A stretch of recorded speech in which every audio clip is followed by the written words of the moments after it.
Welcome to Silicon Bytes, and this is an unusual one. It is about Vladislav Sourkov. I've been meaning to make an episode about him and his influence on architecting the Russian authoritarian regime for some time. This has now been spurred on by an article, an interview with him, actually a unique interview that's been published in L'Express, the French magazine. Before we dive into that, thank you to everybody who has been supporting the channel, as well as the many guests that we have on as well, all those who've become a patron and also have bought me a coffee, and especially those who've been supporting our campaign to buy trucks for Ukraine and the campaign to support my journey, forthcoming journey to Ukraine with an aid convoy. Your support and encouragement is absolutely priceless and helps to make this all happen. So now into our episode, Silicon Bytes, the magician of the Kremlin. Vladislav Sourkov has been called the inventor of Putinism and the wizard of the Kremlin. L'Express, a French magazine, has published a rare interview and his first since the start of Russia's full-scale war against Ukraine. He's made no public comments on the war until now that is ravaging the state of Ukraine that neighbors the dictatorships in Russia and Belarus. L'Express anticipates the storm of controversy in interviewing such a controversial figure and one who can be said to have been the architect of Russia's genocidal plans towards Ukraine. They justify it by saying this is a unique way to get inside Vladimir Putin's head, and perhaps they are not wrong. Sourkov is a shadowy advisor who inspired the novelist Giuliano da Empoli to write The Wizard of the Kremlin. If you haven't read that book, it is actually quite an extraordinary work, and it's well worth reading to try and understand the Putinist regime, the dark heart of the Putinist regime in more detail. He can be considered the architect of that Russian political system, but Sourkov has since distanced himself from the man he served for 2 decades, Vladimir Putin. No one knows what Sourkov is doing today, and in the L'Express interview, he avoided that question. This interview has merit, I think, as a rare chance to see how Russian power pursues its agenda and how its thinking is long term. In fact, it seems the very antithesis of the short termism that the Trump regime seems to exhibit. So, who is Vladislav Sourkov? Well, he was born on September 21st, 1964, in Solntsevo, Lipetsk Oblast, in Russia. He's occupied various roles within the Putinist regime, including Deputy Chief of Staff to President Putin, 1999 to 2011. He's also held the role of First Deputy Chief of Staff to President Medvedev in 2008 to 2011. He's been the Deputy Prime Minister 2011 to 13. That, of course, encompasses the crucial Bolotnaya period where a threat to Putin's regime first started to appear from various opposition groups. He's been also the presidential aide overseeing Ukraine and Abkhazia policy from 2013 to 2020. And as I say, after 2020, he does not seem to have fulfilled at least any official roles that we can list. Sourkov has an ideological role, however, as the architecture of modern Putinism. Sourkov, however, has an ideological role as the architect of modern Putinism and indeed modern Russian authoritarianism. He's widely regarded as the chief ideologue and political technologist behind the entire Putinist system. This is a uniquely Russian form of managed democracy, authoritarian stability, and media-driven consensus. Well, that was, of course, before the full-scale war in Ukraine, and we've seen a slide towards far more authoritarian methods since then. Here are some of the key innovations that Sourkov is thought to have had a hand in.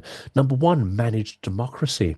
He helped craft the idea of sovereign democracy, a democracy adapted to Russian traditions with centralized control over elections, media, and opposition. He helped to create a system that built the illusion of pluralism while engineering political outcomes behind the scenes. That is the essence of the managed democracy, which is the technical term here. I think of it really as a hollowed out zombie set of institutions, creating the illusion of democracy, or hybrid democracy, when in fact no such thing exists. All opposition that appears on TV is typically systemic rather than genuine opposition. And it's an extraordinary sort of postmodern concept, and one that unfortunately they were able to keep going for almost 2 decades. Number two, the creation of systemic opposition. So promoting fake or loyal opposition parties to divide dissent and create a controlled political theatre. One could almost call it a puppet theatre, a theatre of the absurd. He designed United Russia as a centrist, hegemonic party aligned with Putin's image. So again, this isn't a real party with real political power, but is a substantial piece of theatre that keeps everyone dancing to the Kremlin's tune. Number three, propaganda and postmodern politics. Sourkov embraced a chaotic, contradictory narrative strategy that blends nationalism, irony, and conspiracy. And for those who watch my videos over the last couple of years, you will see how this plays out, not just in Russian internal propaganda, but also in the propaganda and misinformation that they now direct at scale towards their adversaries and even their partners around the world. As part of this system, it promotes ideological flexibility, that the state could shift its messaging at will, it undermines truth, it exhausts public resistance to these relentless barrage of messages, sometimes conflicting, and it's very much inspired by postmodern thinkers and indeed by postmodern theatre. And this isn't an accident, because Surkov is actually a student of theatre and drama. He's even written a postmodern novel, which I've actually read in Russian. If you read it with a certain dose of cynicism, it's not actually half bad. Number four, he helped develop the hybrid warfare doctrine. This has been absolutely instrumental in developing Russia's non-linear information warfare, which we can see on full-scale display in Ukraine and many other theatres around the world where Russia seeks to project its influence and power. Allegedly, he helped to also design Russia's political technologies for destabilizing foreign democracies. I've come to call these a sort of toolkit, a set of techniques that can be exported to other countries, such as Hungary, Slovakia, Serbia, and possibly now it seems the US. Well, that's touched upon in the interview, which we'll come to in a minute. Number five, and the last point here, he has played a key role in ideological messaging. He's written under various pseudonyms. He's authored essays blending cultural theories, cynicism, and statecraft.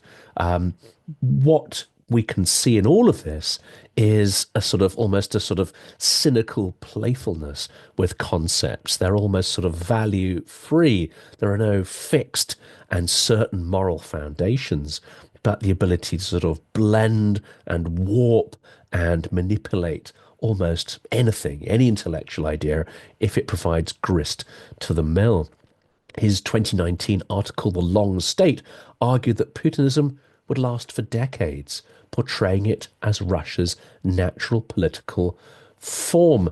Now, this isn't just a key message of the regime. It's something that is drummed into a lot of people. I think even many in the opposition have come to believe partly that democracy is not possible, that it's not a natural form of government for the Russian land, the Russian geography, and the Russian mentality. I think that's an extraordinary piece of mental manipulation and one that needs to be challenged.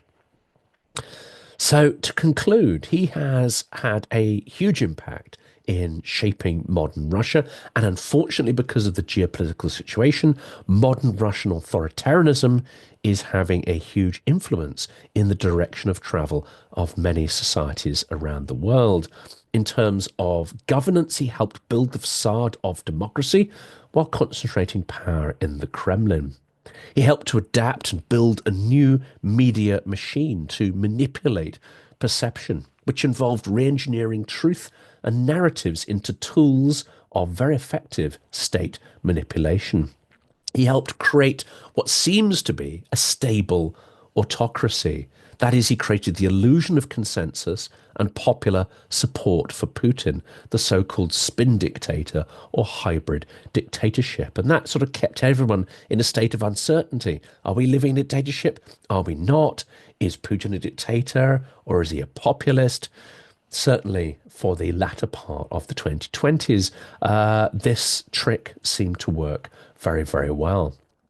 And he's left a durable framework, a legacy, as it were, for how you managed a controlled democracy, how you execute information warfare, and how you manage the elites in such a system so that they don't challenge your centralized power base. It's an extraordinary trick. Maybe it is unique to Russia. Maybe some of those techniques are readily exportable to other countries. Well, we're going to examine that in the context of the article. In conclusion, Vladislav Sourkov is not merely a political advisor. He was the chief engineer of post-Soviet authoritarianism in Russia. He shaped a system that blends autocracy, manipulation, and theatrical semi-legitimacy. Though he was dismissed in 2020 from his role, his ideas continue to define the aesthetics and structure and practice of Putinist power. So let's come to the article itself. We're going to examine some of the key details. We're going to have a lot of quotes from Sourkov, and I'm going to provide some sort of quick reactions to them. The article starts where the reporter asks, and quotes from Lenin, apparently, "There are decades when nothing happens, and weeks when decades happen." Well, for anyone watching the news these days, that certainly seems to be familiar. Sourkov responds, "In recent weeks, the United States has unleashed a verbal storm on Europe. For the moment, it's just provocation and trash talk.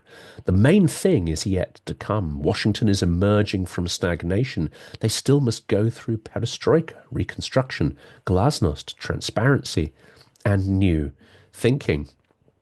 Well, right here, we have the essence of the Kremlin's plan. This is the plan. This is the deep, dark desire of the Kremlin.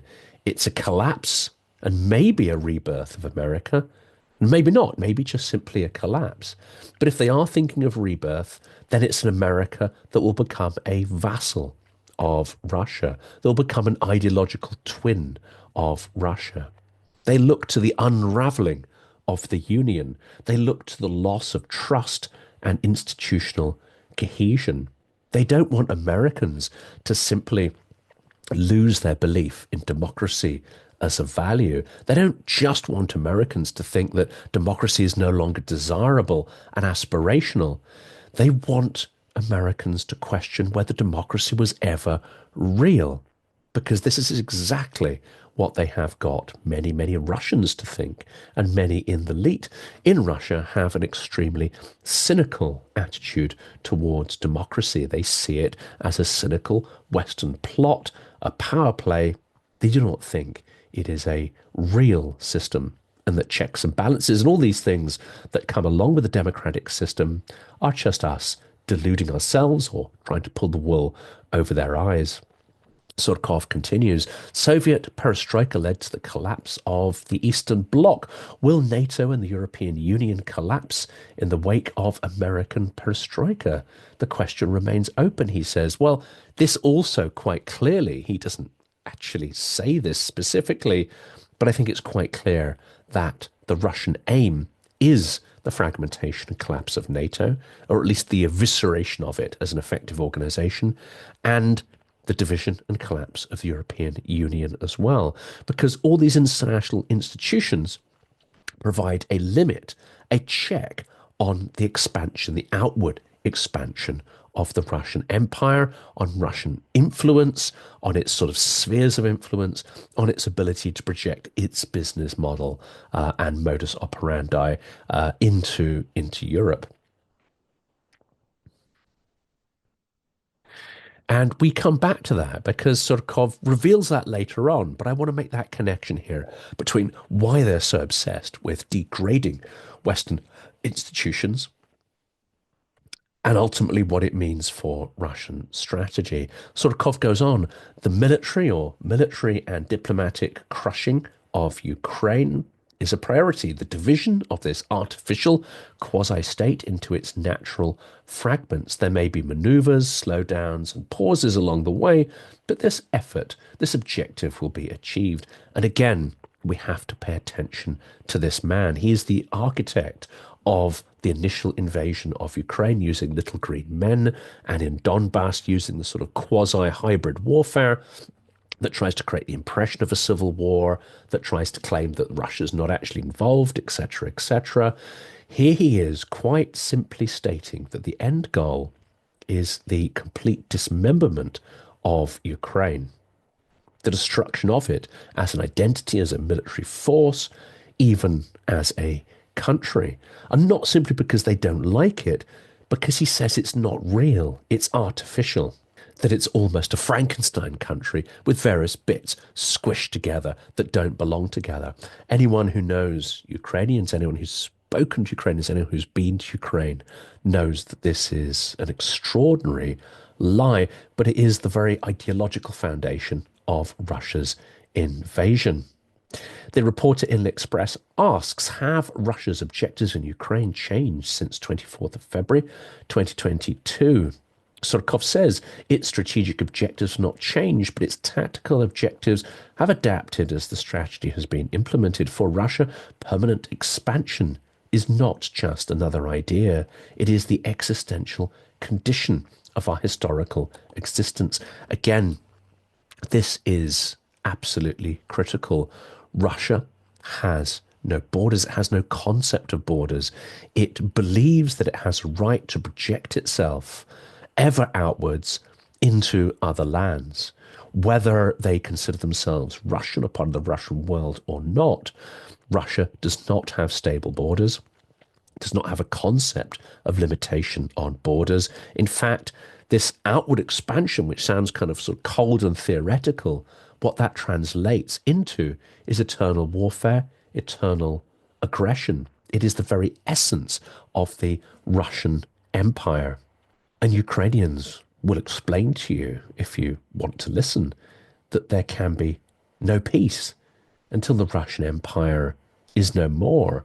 And here Surkov is essentially saying the same. He continues, I built an official ideology based on the concept of the Russian world, which already existed in philosophical circles. The Russian world has no borders. The Russian world is everywhere. Everywhere there is Russian influence in one form or another, cultural, informational, military, economic, ideological, or humanitarian. In other words, it is everywhere. Well, the Russian world is everywhere and nowhere. Unlike the US, Russia has not had huge success in soft power compared to, say, Hollywood, the cultural exports, US aid, and all of these other institutions that helped keep the Soviet Union contained during the Cold War. They haven't been anywhere nearly as successful in exporting their values globally. Yes, they've been able to align with various tyrants, dictators, and so on, and mafia-type regimes, but they have not been as successful as the US. And this partly explains why so much effort has gone into trying to deconstruct not just American hard power, but American soft power, simply because Russia cannot compete on that same level. And what do you do if you want to win? Well, the only way is to deconstruct and destroy your adversary. But for those who are thinking this is purely a Bolshevik concept, that this is the inheritance of the 1917 revolution, no, it goes a lot deeper. There's an extraordinary sort of lyrical novel called Peterburg by a writer called Andrei Biely, And in that, when St. Petersburg was still the capital of the Russian Empire, it also talks about the growth and expansion of Russia in a very sort of abstract, geometric fashion. It talks about the streets of St. Petersburg that radiate out from the Admiralty building, continuing almost to infinity as a series of straight lines. And it's an extraordinary poetic idea that actually there is no boundary to where this empire will go. There is no boundary to where its ambitions spread. So this is something deeply ingrained in the Russian world mentality. Surkov continues, the extent of our influence varies greatly from region to region, but it is never zero. So we will spread out in all directions as far as God wills and as strong as we are. This is the essence of the Russian world. And anyone who's listened to Solovyov and other propagandists, you will absolutely know that they talk about this a lot, not just about reoccupying Berlin and going as far as the high watermark of the Soviet Union during the Cold War. They also talk about getting all the way to Lisbon. They talk about the fact that Russian armies helped to defeat Napoleon and were stationed in Paris for a period of time. In the minds of some of these propagandists, that gives Russia a right to penetrate all the way into Western Europe. So we have to bear this in mind. The statements of Steve Witkoff, who says that he trusts Putin and that they have no ambitions to take further territory in Europe. Well, he's obviously not listened to any of the Russian propagandistic bile that certainly many of us have been listening to for the last couple of years.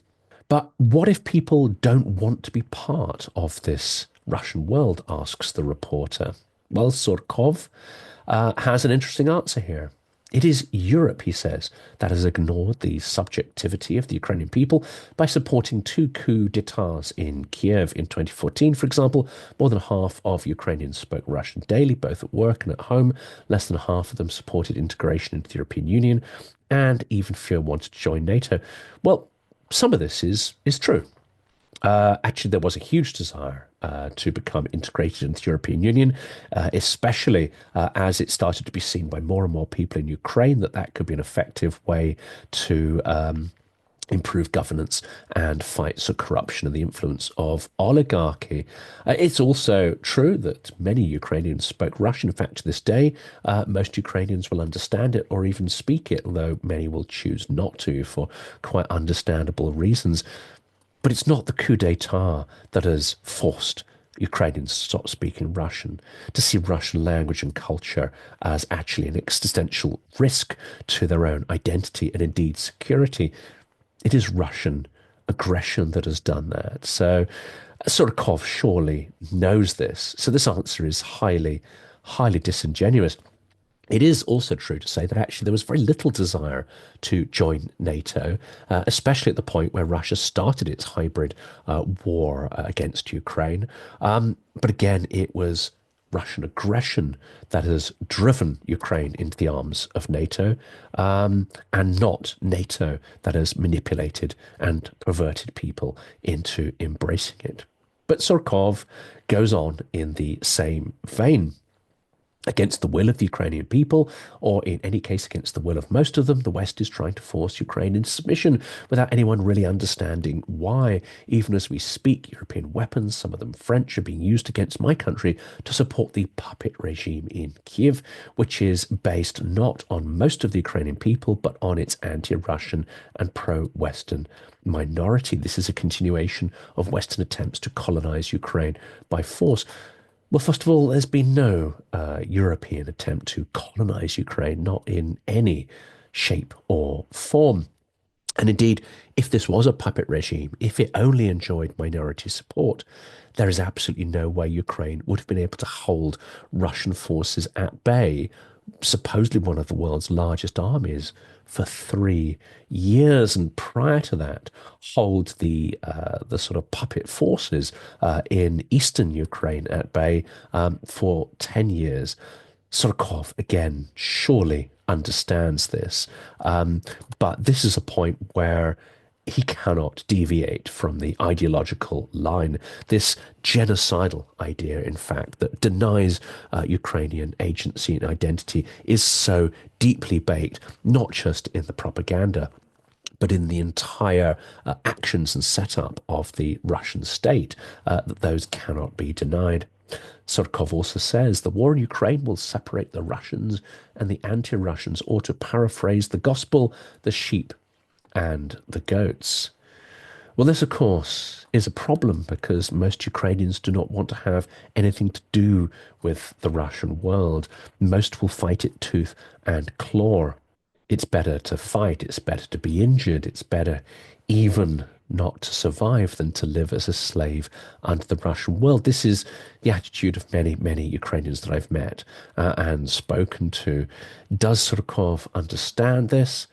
Is this more verbal sort of games he's playing here?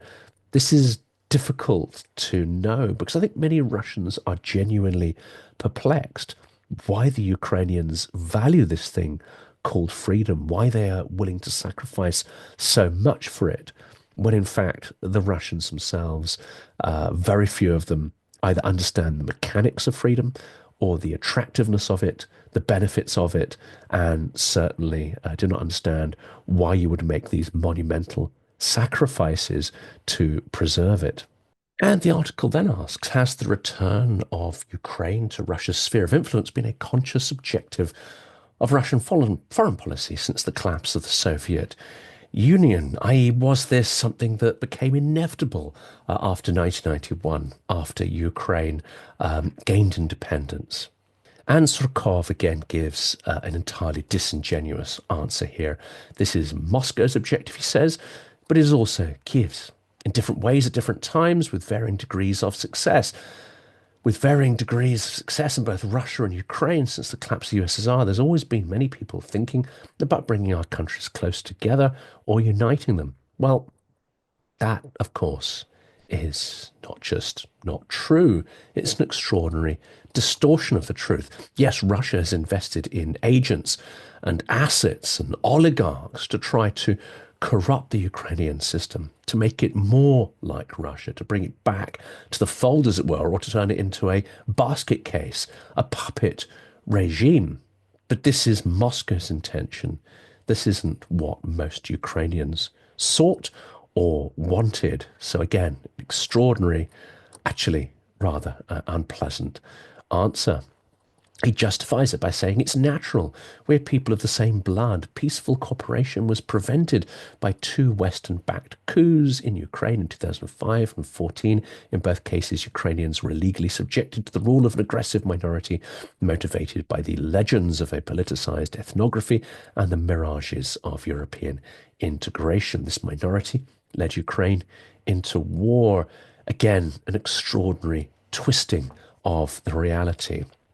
These revolutions were against Russian attempts to coerce, penetrate, and control Ukraine, and to increase the role of corrupt oligarchic classes that actually owed their existence and their allegiance to Moscow and not to the people in whose country they operated. We can see exactly how this works in Georgia, how that plays out, and certainly to the detriment of the majority of the population. Surkov continues, though, and he talks a lot about this idea of an anti-Russian identity. And not the Ukrainians can have their own identity, but anything that does not embrace that Russian-speaking Russian world, in his view, is by its very nature anti-Russian rather than being other and different. And this, of course, has some rather hideous sort of genocidal implications. He says Ukraine is an artificial political entity into which at least three very different regions have been forced: the southeast, the west, the Russian, the center, etc., the anti-Russian West and the pro-Russian East. They could get along and never have. The war in Ukraine will separate the Russians and the anti-Russians, etc., etc. Well, again, this is an extraordinary delusion because the divides, the differences between East and West actually have been getting less, not greater, and Russian aggression has accelerated that process of Europeanization of Ukraine, and indeed of a more Western Ukrainian sense of identity and love of freedom, and indeed aspiration for democracy. That has actually spread east, and Zelensky was a key part of that process. Unfortunately, Surkov's views are a recipe for genocidal behavior, genocidal thinking. The reporter also asks why Europeans have not taken part in the discussions, and how that affects the outcome. Well, not being invited means nothing, says Surkov. Nobody invited the Americans either. They invited themselves. They took the initiative. That said, everyone knows that a lasting solution to the conflict is impossible without the participation of the EU. A balanced division of Ukraine will have to include a fair share for Brussels. Now, what an extraordinary phrase, a fair share. And this is actually something we see reflected in Trump's language as well, as if the eventual solution to what's happening in Ukraine is some kind of division, some kind of carving up of the country. It's extraordinary, perverse, extreme transactional. It's actually a careless and cruel view, actually, of humanity, of Ukraine. It has absolutely no consideration whatsoever for the people, for values. It looks at things as sort of chattel or material to be sort of divided, the spoils of war, as it were. Well, we're going to pause for now. This is going to be episode in two parts because there's quite a lot more to dig into, including Surkov's impressions on the EU, the collapse of the Soviet Union, and more, unfortunately, quite toxic musings on Ukraine. The second part of that episode will come tomorrow.